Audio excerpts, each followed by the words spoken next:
What's up mga boss mga idol? Another day, another vlog.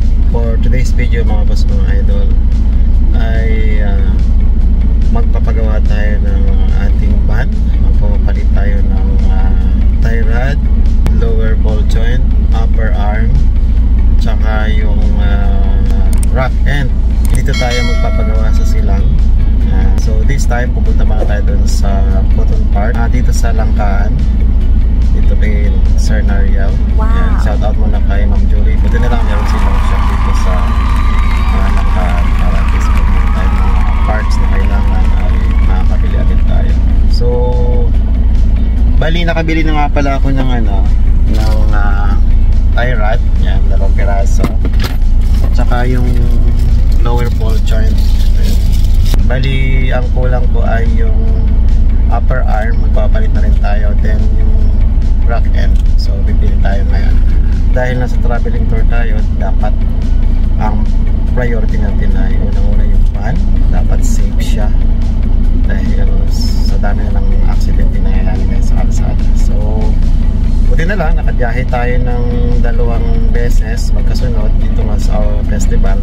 At yung ating kinita dito mga boss mga idol ay bali ipapa-maintenance lang natin dito sa ating sasakyan. So yun lang muna mga boss mga idol. At pag nandun tayo sa shop or doon tayo sa shop na gagawa ay doon na tayo din magkakapag-maintenance. Tapos ito yung ating nabili na upper arm. Dalawa yan, dalawa. Tapos ito naman yung ating nabili na rack end. Yan, 2 piraso yan.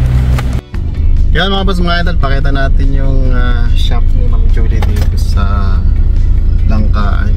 Yan, along Governor Drive ito.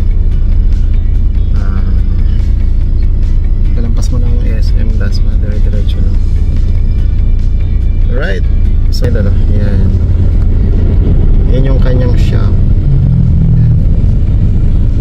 So proceed na tayo mga boss mga idol doon sa ating kausap na gagawa ng ating sasakyan, yung ating van. Let's go! Yan mga boss mga idol, SSG Auto Repair Shop. Ayun, SSG Auto Repair Shop. Dito lang yan sa Aguinaldo Highway.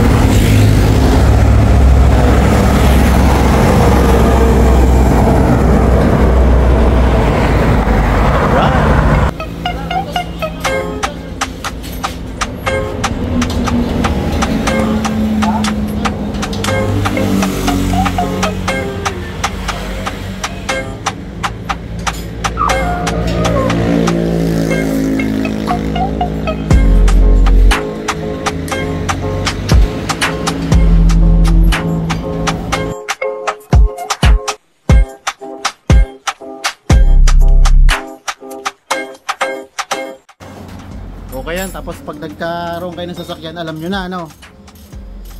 May idea na kayo. Oo, laking bagay yan.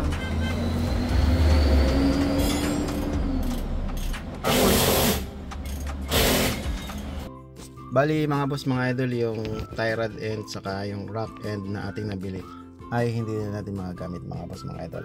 Isasauli na lang natin dahil pina-machine shop ko na lang itong tie rod end saka yung rack end para original parts pa rin. So sabi kasi nung mekaniko ay mas okay daw yung ipa-machine shop na lang kumpara doon sa magpapalit ako ng hindi original. So ang pa-machine shop ko ito mga boss mga idol ay 650 ang isa, maging yung rack end.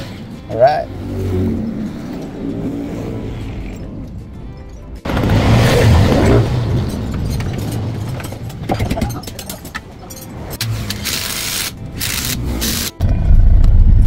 yan mga boss mga idol, bali okay na siya.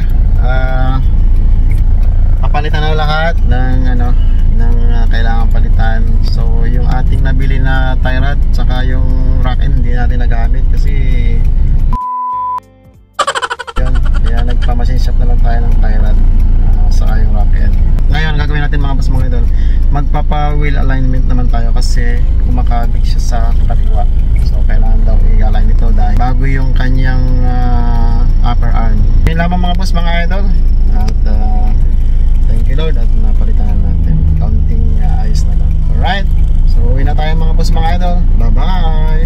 At yun nga mga boss, mga idol, nandito tayo ngayon sa shop dito sa Governor Drive. At ang ginawa natin muna dyan mga boss, mga idol, ay nagpalinis muna tayo, nagpahugas muna tayo ng ating sasakyan dahil meron pa tayong pre-wash ng nakaraang change oil natin. At pagkatapos nga nito ay sasalang na tayo sa pagpapa wheel alignment or camber natin ang tawag. Alright.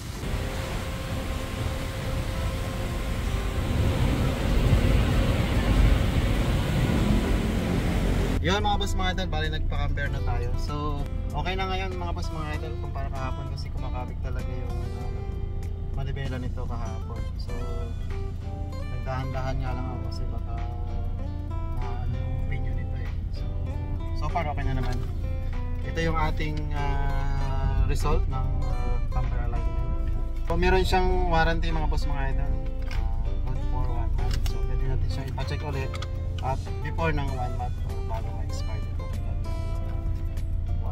Nandito tayo mga boss, mga idol sa Shell dito sa Governor Drive. Malapit dito sa amin sa Nostalgia. And yung binayaran natin mga boss, mga idol dito sa pagpa-align pa-camber ay nasa 1.5 lang. So magastos talaga. Ang nagastos natin dito mga boss, mga idol ay aabot ng nasa 14K. So yun lamang mga boss, mga idol. At thank you for watching. Bye bye. Thank you Lord.